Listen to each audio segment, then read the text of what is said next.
প্রিয় দর্শক, আসসালামু আলাইকুম ওয়া রাহমাতুল্লাহি ওয়া বারাকাতুহু। আমি কৃষকের বন্ধু মিরাজ। আমি ঢাকা গাজীপুর থেকে আমি একটা ভাইয়ের প্রজেক্টে আসছি। আর এখানে আসছি মূলত উদ্দেশ্য আমাদের কিছু পেয়ারা চারার জন্য। আর ইতিমধ্যে জানান যে আমার ভিডিওর ভিতরে আমের অনেক ভিডিও দেওয়া আছে। তো আমি পরীক্ষামূলক এখান থেকে 1000 চারা, বাণিজ্যিকভাবে 1000 চারা নেওয়ার উদ্দেশ্যেই আমি আসা। তো সেক্ষেত্রে আজকে যিনি এই তত্ত্বাবধানে আছেন জমির, তার সাথে একটু পরিচয় হব।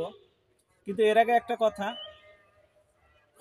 যে কথাটা হলো কি, যে পারিব না এ কথাটি বলিও না আর, একবার না পারিলে দেখো শতবার।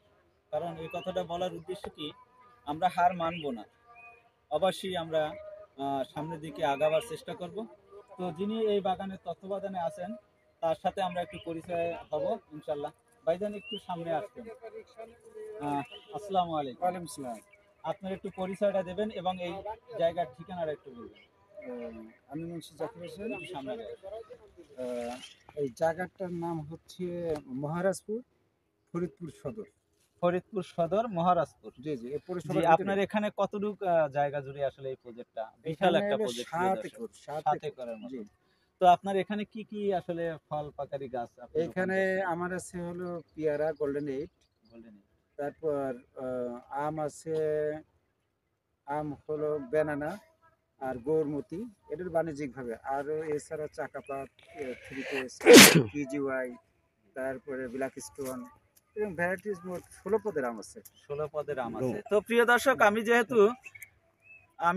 যেহেতু এই পেয়ারার প্রজেক্টে আসছি, অথচ পেয়ারার চারা নেওয়ার জন্য আমি একটু কাছ থেকে আপনাদের দেখাবার চেষ্টা করব।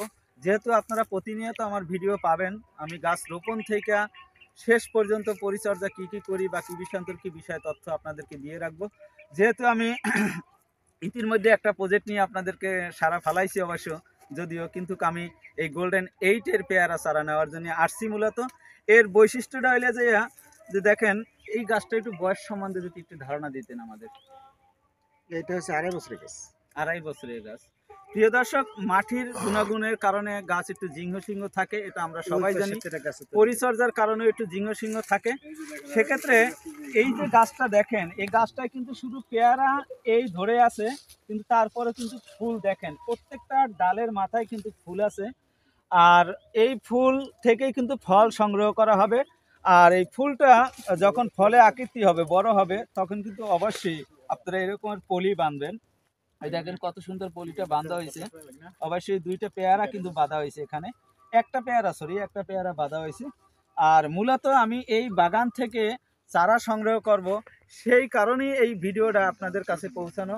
আমি যদি একটু বিশ্বস্ততাভাবে যদি আমি একটা আমের প্রজেক্ট যদি আপনারা দেখেন, যে আম বোলটা আসলে কিভাবে ধরছে, বিষয়টা একটু আপনারা লক্ষ্য করে দেখেন। আর আমি যদি সুস্থ সবল একটা পেয়ারা গাছ দেখাই, তাহলে এর ভিতরে দেখেন শুধু পেয়ারা ছাড়া কিছু দেখা যায় আমার মনে হয় না। তো প্রিয় দর্শক, এই যে দেখেন 2টা, আর এই গোল্ডেন 8টার আমি এই কারণে নিতে আসছি যে এটার মূলত পেয়ারাটা সাদা থাকে।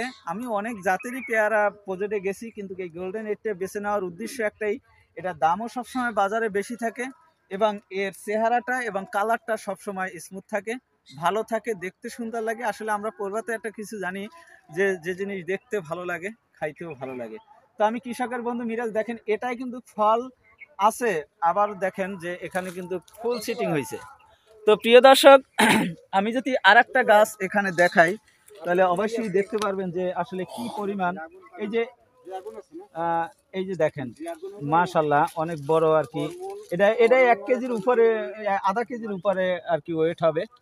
তো প্রিয় দর্শক, আমি কৃষকের বন্ধু মিরাজ, আপনাদেরকে যথেষ্ট ধারণা দেওয়ার চেষ্টা করি। আপনারা ইতিমধ্যে জানেন যে আমি লতিরাজ কচুর আবাদ করে সারা ফেলাইছি, মরিচের প্রজেক্ট করে সারা ফেলাইছি। তো আসলে বিষয়টা আমি যদি একটু আপনাদেরকে একটু ঘুরে দেখাই, আপনারা দেখতে পারবেন যে আসলে আমার সাথে যারা মেহমান আসছে এবং তত্ত্বাবধানে আমার ভাই আসছেন,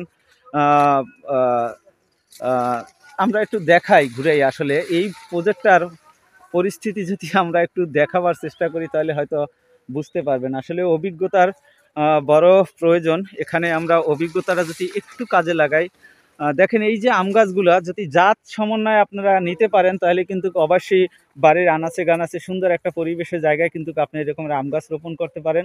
এবং কি এরকমের কিন্তু আসলে এই প্রজেক্টটা দেখে আমার খুব ভালো লাগছে। যেহেতু তো প্রিয় দর্শক, আমি কৃষকের বন্ধু মিরাজ, যেহেতু সন্ধ্যা নেমে আসছে সেই ক্ষেত্রে আর আপনাদেরকে বিরক্ত করব না। অবশ্যই ভিডিওটা ভালো লাগে চ্যানেলটা সাবস্ক্রাইব করবেন, কমেন্ট করবেন, লাইক করবেন, শেয়ার করবেন। আসসালামু আলাইকুম ওয়া রাহমাতুল্লাহি ওয়া বারাকাতুহু।